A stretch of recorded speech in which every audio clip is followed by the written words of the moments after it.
So I'd like to tell you how to buy your first NFT. I will not use MetaMask here because MetaMask is linked to Ethereum basically, and with MetaMask you can buy on OpenSea. I'm sure you know about OpenSea, but the gas fee, you all know about gas fees here? Yeah? So the gas fee on Ethereum are quite high. It tend to be almost $80 a few weeks ago. Now it's more about $20, but still, I prefer to sell and buy NFTs on Tezos, blockchain Tezos. So to interact with that blockchain, you need a wallet, as you know now. And the best wallet for me on Tezos is Temple Wallet. So if you search on Google for Temple Wallet, please be sure to be on the real URL templewallet.com. And then you download here. So it's a free software. And then you install, it gets installed in your Chrome browser. So then you put, when you install it, I'm sure you're aware about the 12 words now. So Temple Wallet will issue 12 words, as you know. And these words are used to reinstall your wallet. If you crash your computer or if you need more computers, you can install Temple Wallet anywhere with your 12 words.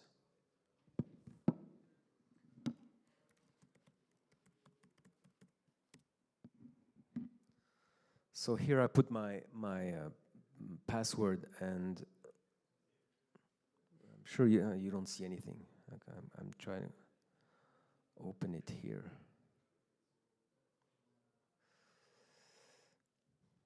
Bon.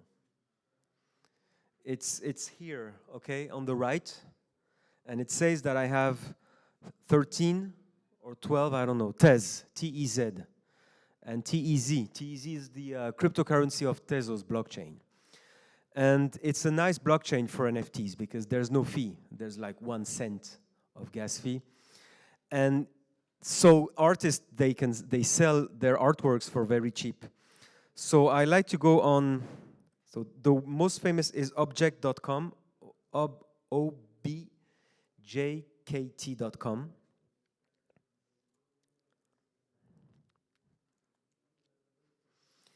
And you see it say, discover the latest clean NFTs on the largest marketplace on Tezos. Why do they say clean? Is because Tezos is supposedly a clean blockchain because it uses very, very few electricity to run the computers. Sorry? They're all decentralized, yeah, hopefully. It's a centralized blockchain. Oh, okay, that's a big debate. Let's have it later. So object.com is like the OpenSea of Tezos. And quite rapidly here you have a wallet symbol on the upright. And here you connect your Temple wallet, okay? And then you could do a profile. And here you have some creations. And what you notice here is the prices. So here you have something for 0.9. It says here buy for 0.9 TES, and the TES I think is around 2 euros or 3 euros. So you can buy this NFT for, you know, like 2 euros, something like that, with a gas fee of 1 cent. So it's very, very cheap, and you can exercise and have fun buying NFTs here. So if I say buy, it opens my Temple wallet. Okay. And in my Temple wallet here, it says, first there's something nice, it says BenSpark, because I've registered benjaminspark.tez, which is my artist name. And you can do that on Ethereum. Yeah, I did also benjaminspark.eth, and here it's benjaminspark.tez for Tezos. So that's, you know, putting my print on the blockchain. And here I'm going to interact with a smart contract called KT1 blah, blah, blah, for 0.9 TES, which is $1.5. And the gas fee is $0.1. so it's 1 cent. Okay? So then I confirm.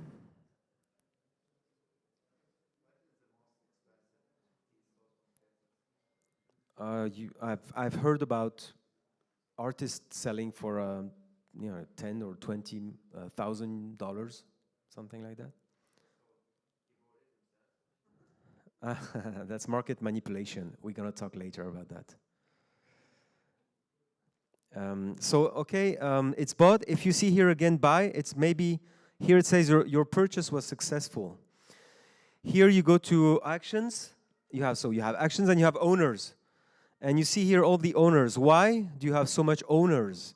It's because the artwork is so cheap that the artist decided to create 430 editions. So it's like a print when you sell a lithography or prints. I mean, 430 is like a poster, basically. So there's no rarity, there's no scarcity. So I would not really, it's not for investment, right? It's for having fun. It's for maybe supporting the artist. So if I go on my profile here, these are my created NFTs. If I go to owned,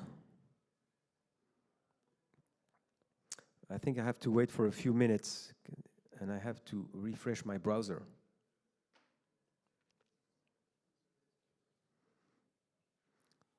So within maybe 2 minutes, you will see the NFT I bought over there. So these are the ones I either created or bought. And I like this blockchain and I like this website. I think it's fun. And then if you want to create an NFT, then you go here to create here. You see, you create new token. So you upload your file. On object, you need to create a collection. So you create your collection. Here you decide the number of editions. So that's here where the artist previously had put 400 editions. And here, you put your royalties. It's set to 10%, but you know the website says you can put 0 to 25% of royalty, which means that every time your NFT is resold from your customer to another guy, another woman, another guy, every time the NFT is resold, you get 10% of the transaction. So that's really powerful for an artist, for a creator. But it works for brands. You know, if you're Adidas, then you do NFTs and then you get 10% also. But when you're Adidas, you better give that away to charity, right? But when you're an artist, you're happy to get 10% every time the NFT is resold. So here's where you put it. And here you find the token number. TZ1P blah blah blah. So it's a succession of words and letters. I mean, letters and numbers. And that's a contract address, the smart contract address on the blockchain Tezos. That's a lot of information, I know, but I'm sure you're interested in that.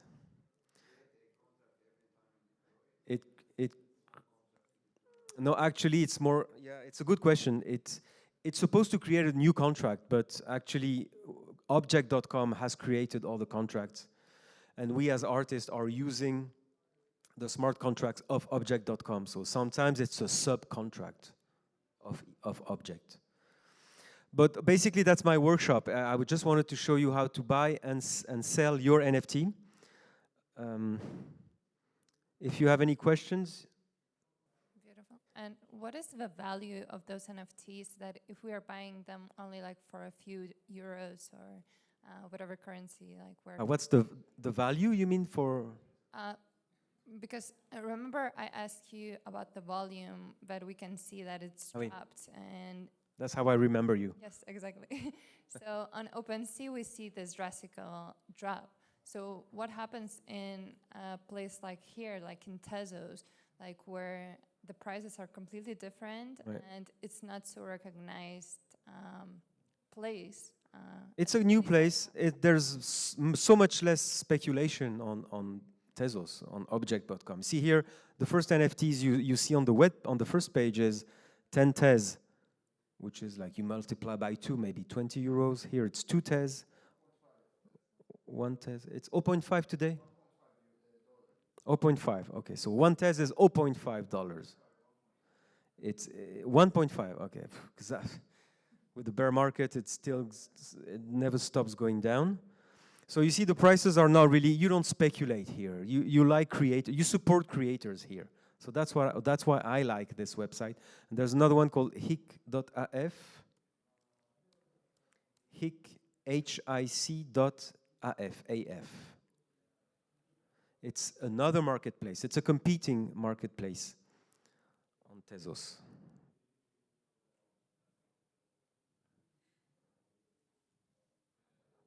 Ooh, nice.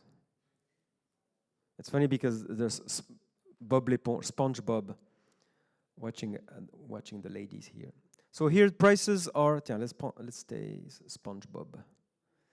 Combien il collect for 15. Collect for 15 TES. Okay, here it says secondary sale. There's much more information, by the way, on hic.af. Secondary sale. So we know that this NFT is resold, is getting resold. See, interesting. Originally sold for 1 TES. So the collector here wants to make a 10x on the NFT. But what is interesting is that the blockchain, to show you that it's transparent, you cannot lie on the blockchain. So it's a new kind of art market where usually on the regular art market, you don't tell the price you bought, right? So here everything's there. And it says last sold for 12 TES. And you have the sale volume, the primary sale volume. You have the royalty is 10%, because if you resell this NFT, you will get 90% of the transaction, not 100%.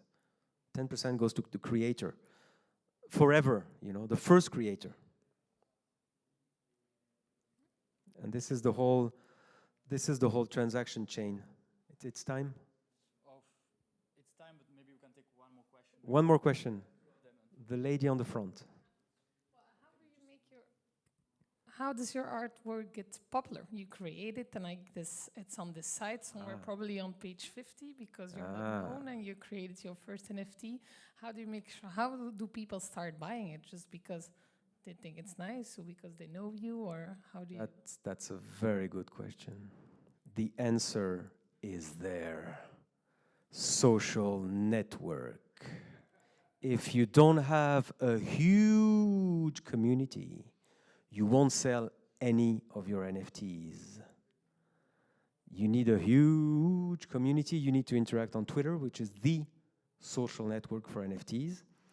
You need to go and check these creators, these collectors. Oh, check here. We're on Twitter. Oh, I'm on Twitter. That's me. Holy cow. Congrats. Thank you, guys. If you don't interact on Twitter every day, like 6 hours a day, check the creators, check the collectors, send messages, tweets, retweets, interact, say you love them, say you created new things, blah, blah, blah. If you don't work 6 hours a day on Twitter, you won't sell NFTs. Sorry. Thank you very much, Benjamin. Unfortunately, we need to close it here because we will take a walk in the metaverse now.